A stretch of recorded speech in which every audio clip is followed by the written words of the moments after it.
Fala pessoal, tudo bem com vocês?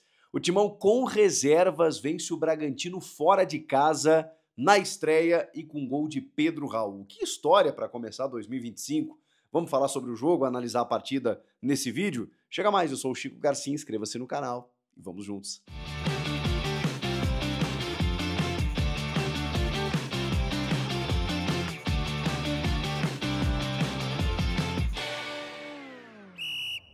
Bom, pessoal, vamos falar sobre essa vitória do Corinthians, que até não começou bem, né? Começou sofrendo um gol numa falha defensiva ali do lateral Hugo, especialmente. Cabeçada do Lucas Evangelista, no cantinho. O Matheus Donelli, que foi o escolhido para ser o goleiro, um time reserva, descaracterizado. Até fazia boas defesas até esse momento, mas ali o Corinthians tomava aquele gol que, enfim, deixava atrás no placar e o Corinthians precisava recuperar as rédeas da partida, mesmo sem um entrosamento devido, na medida em que o Ramon Dias mesclou muita gente, usou um time completamente descaracterizado. A gente já sabia que o Breno Bidon no Sul-Americano Sub-20 não estaria, que o Rodrigo Garro seria preservado nas primeiras rodadas, que o Igor Coronado, talvez como um substituto do Garro, né, sendo um titular nesse primeiro momento, já que ele resolveu preservar os titulares, também não estaria, e depois veio a informação de que ele teve um quadro de virose, então talvez ele jogue no próximo domingo. Com isso, a escalação do Ramon ela foi diferente daquela que eu imaginava, até mesmo dentro de uma formação tática. Foi um time mais móvel, assim, porque ele opta por volantes do meio para frente, né? Bom, vamos começar do gol, né? O Matheus Donelli, o Léo Maná recebendo mais oportunidades esse ano, a gente sabia que isso ia acontecer. Na direita, na esquerda, o Hugo, que tem fragilidades tremendas, né? Mas o Diego Palacios, por exemplo, estava no banco de reservas, e aos pouquinhos ele vai ser utilizado e a gente vai entender o que esperar do equatoriano, enquanto que o Matheus Bidu é titular absoluto. Então, o Hugo acaba sendo um terceiro reserva, né? Um segundo reserva, um terceiro jogador da posição, hoje jogou. E aí, do meio para frente, você tem, pelo menos ele escalou, né? O José Martínez, o Charles, o Alex Santana, 3 volantes, e depois 3 atacantes, o Thales Magno, o Romero e o Héctor Hernandes. Essa foi a escalação inicial do Ramon Dias. O Thales, quando você coloca 3 volantes, 3 atacantes, você cria uma falta de conexão ali no meio. Quem é o jogador que faz o engante, como a gente chama dos argentinos, né, entre o meio e o ataque? O Garro faz isso brilhantemente. O Coronado tem a mesma característica, ou uma característica próxima. É um condutor de bola que consegue administrar o jogo e circular ali por dentro.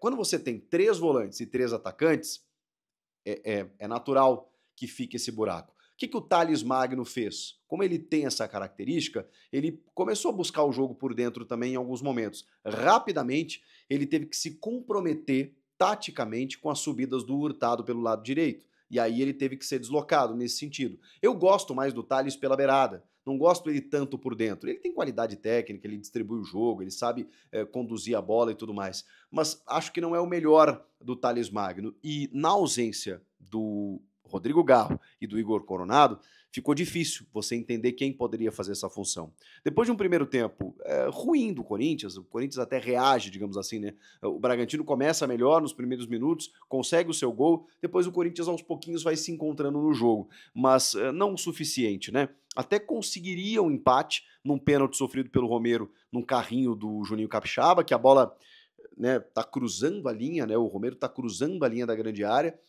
provavelmente, né, dentro da área, o VAR confirmaria, não fosse um impedimento na origem, um lance difícil também. Mas ali o Corinthians já teria gerado o seu empate, não gerou.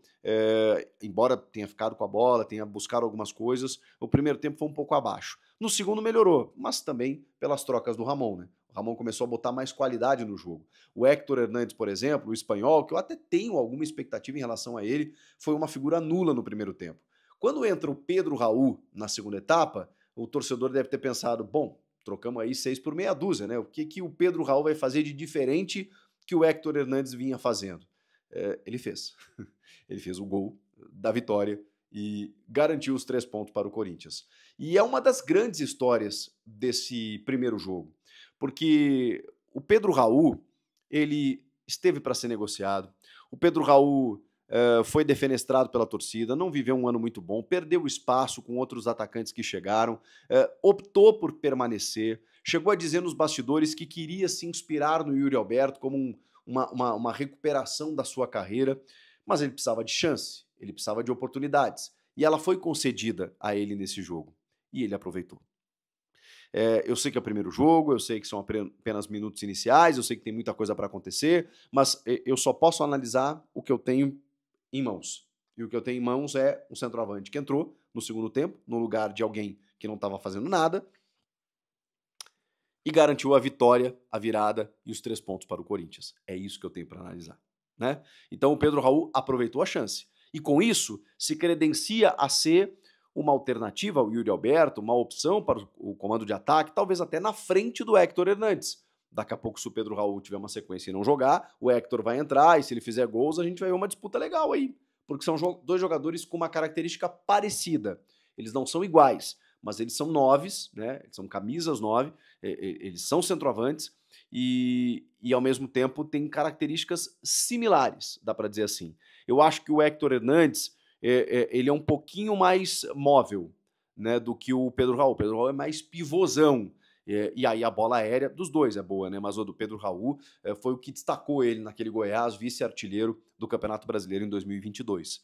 Ok, estamos em 2025, mas fez com que ele fosse para o México, né? Que investe bem e que valoriza seus atletas a ponto do Corinthians tirá-lo de lá. Ele realmente ainda não aconteceu, mas esse ano, cara, dá confiança, dá moral, ele tá fazendo um trabalho extra-campo, né? Revelou em entrevistas, dizendo que tá com um coach particular. O Corinthians também tem um profissional dessa área que também tá auxiliando os atletas. Ele tá se inspirando no Yuri, ele entende o tamanho do Corinthians, ele entende a responsabilidade, então falta botar a bola na casinha, né? Porque aí a coisa vai ficar mais fácil. Mas é uma das grandes histórias desse jogo, a do Pedro Raul. Porque ele entra para fazer essa função de 9 no lugar do Hernandes, que não foi bem no primeiro tempo, e o Yuri entra no segundo tempo, no lugar do Romero, e eu até me surpreendi, porque provavelmente o Yuri Alberto, conhecendo ele quis jogar, né? É um cavalo, o cara terminou bem a temporada, se cuidou nas férias, se reapresentou bacana, muitos jogadores com algum déficit físico, não é o caso do Yuri, ele vai jogar provavelmente como titular no domingo contra o Velo Clube, diante da torcida na Neoquímica Arena, mas ele ganhou alguns minutos. E ali me chamou a atenção, falei isso na live também, que o Corinthians tá com uma mentalidade de querer ganhar, cara. Porque, assim, não importa se era estreia, se era com reserva, se era fora de casa, qual o contexto, se era só janeiro, aquela coisa toda, primeira rodada. O Corinthians quis ganhar o jogo. O Corinthians não se submeteu ao que aconteceu nos minutos iniciais do Bragantino fazer um gol e pensou, caramba, eu tenho 9 vitórias seguidas, caramba, eu preciso ganhar esse jogo. E foi lá. E aí o Ramon Dias tem culpa nisso, entre aspas, né? Porque ele começa a reforçar o time. Ele bota o Mateuzinho na vaga do Léo Maná, e é impressionante a evolução do Mateuzinho, né? Ele tem outro status hoje, ele chega no time, você pensa, caramba, aqui tem um titular, o Fagner foi embora, então o Léo Maná é o reserva e o Mateuzinho é o titular. Depois ele coloca o Carrilho. Que jogador é André Carrilho, o peruano. Ele dá uma outra dinâmica para o time do Corinthians, é inacreditável, é impressionante. E olha que o Martínez, né? O Martínez estava jogando muito bem, seguiu jogando bem, né? Porque o Rian entra no lugar do Charles e o Carrilho no lugar do Alex Santana. O Bidon no Sul-Americano, eu acho que pode abrir espaços tanto para o Alex Santana quanto para o Charles, né? Por que não? Eu ainda acho que o Charles tem algumas limitações, mas enfim, é da posição. Mas o Maicon, né? Que em algum momento vai voltar, e eu acho que em característica se assemelha ao Bidon, mas eu acho que nesse primeiro momento o Rian pode começar a ganhar alguns minutos. Até porque, se a gente for falar que o Pedro Raul foi lá, cumpriu a missão, ganhou a chance e tal e aproveitou, o Rian também, né? Porque o passe para o gol do Pedro Raul é uma assistência primorosa do Rian. Ele recebe do Yuri, saindo da área, como ele faz com o Memphis, né? Para buscar o jogo, tabela com o Rian cruza, levanta acho que é o Juninho Capixaba, inclusive, né? Dá um golpe de vista, assim, na questão do impedimento, e o Pedro Raul cabeceia sozinho no cantinho para decretar a vitória, foi lá, comemorou com o torcedor e tudo mais. Mas o time ganhou qualidade, né? Não tinha o André Ramalho, não tinha o Hugo Souza, não tinha o Garro, não tinha o Coronado, não tinha vários jogadores, mas tinha alguns atletas experientes, rodados, e aí no segundo tempo você vai dando aquela encorpada, né? O Yuri estava com o pé um pouco descalibrado, né? Teve algumas outras oportunidades que ele desperdiçou, mas ele foi importante porque participou da jogada do segundo gol e tá leve, né? Tá leve. Depois de como ele terminou o ano, caramba, ele começa o ano assim do tipo, cara, primeiro jogo, relaxa, o cara tem 30 gols na temporada, né? O Yuri Alberto tá em grande fase. E aí quando ele entra, o Pedro Raul mantido e ele aberto um pouco pelo lado esquerdo, especialmente. Falando um pouco mais sobre essas questões táticas, né? O José Martínez merece um capítulo, né? Porque o venezuelano, ele corre que é uma barbaridade, né? Como diria um amigo meu, parece até que ele tem 2 pulmões, porque cara, ele é desesperado, assim, atrás de um prato de comida. E ele oscila, né? Às vezes ele dá uma desligada no jogo, em alguns jogos que eu assisti dele, em outros ele joga uma barbaridade. Ele é esse cara.